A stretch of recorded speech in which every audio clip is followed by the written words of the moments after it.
আসসালামু আলাইকুম বিসমিল্লাহির রহমানির রহিম। আমার সকল ভিউয়ার্স ফেসবুক, ইউটিউব পেজ ও ইনস্টাগ্রামে যে যেখানে আছেন সবাইকে শুভ সকাল। আমি শামসুন নাহার যমুনা ধারাবাহিকভাবে কবি মোহাম্মদ আলতাফ হোসেনের লেখা বৃক্ষের সেবায় কাব্যগ্রন্থ থেকে কবিতা আবৃত্তি করতে এসেছি। আমাদের পাবনা সদর উপজেলার কবি মোহাম্মদ আলতাফ হোসেন একজন সমসাময়িক কবি। তিনি সমসাময়িক বিষয়কে কেন্দ্র করে কবিতা লিখে থাকেন। আর পেশাগত জীবনে তিনি একজন হার্বাল চিকিৎসক এবং এ পর্যন্ত প্রায় 18-20টি কবিতার বই লিখেছেন এবং কিছু বই এখনও তার যন্ত্রাংশে রয়েছে। সবাইকে শুভ সকাল। আর আজকে যে দুটি কবিতা আছে বৃক্ষের সেবায় কাব্যগ্রন্থ থেকে আবৃত্তি করলে আমার এই বইটির সমস্ত কবিতা আবৃত্তি শেষ হয়ে যাবে। নতুন বই নিয়ে আবার আপনাদের সামনে উপস্থিত হব। এখন আর কথা না বলি, কবিতা পাঠে চলে যাই। কবিতার নাম বসন্ত চিরদিন, লিখেছেন কবি মোহাম্মদ আলতাফ হোসেন। গাছে গাছে বসন্ত ফুল ফুটেছে বহু, সেই ফুলের গন্ধে আকুল কোকিল ডাকে কুহু। প্রজাপতির ছোটাছুটি নানা ফুলে ফলে, নীলভোমরা কি গান গায় বসে মুকুলে। 7 রঙে সেজেছে বৃক্ষ তরুলতা,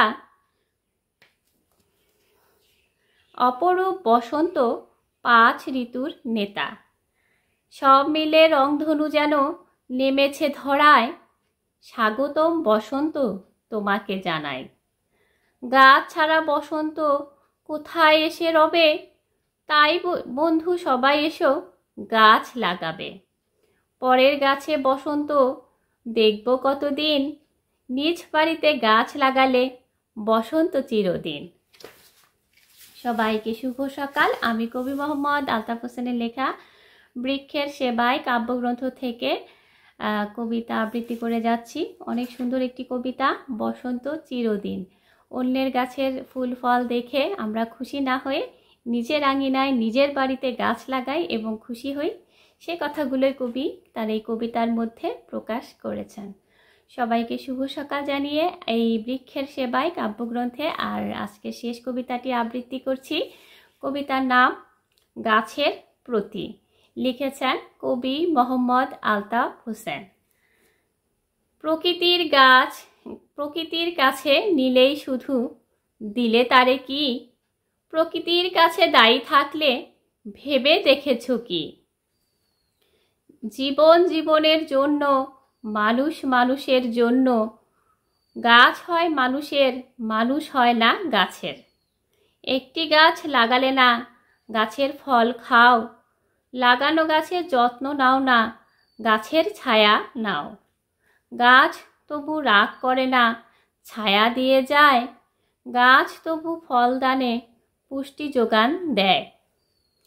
এসো একটা গাছ লাগাই একটু কষ্ট করে, এসো একটু পানি ঢালি লাগানো গাছের গোড়ে। সবাইকে শুভ সকাল। আমি কবি মোহাম্মদ আলতাফ হোসেনের লেখা বৃক্ষের সেবায় কাব্যগ্রন্থ থেকে আজকে শেষ কবিতাটি আবৃত্তি করলাম। আগামীতে নতুন কবিতা নতুন বই নিয়ে আপনাদের সামনে উপস্থিত হব। সেই পর্যন্ত বিদায়। সবাই ভালো থাকেন, সুস্থ থাকেন। আল্লাহ হাফেজ।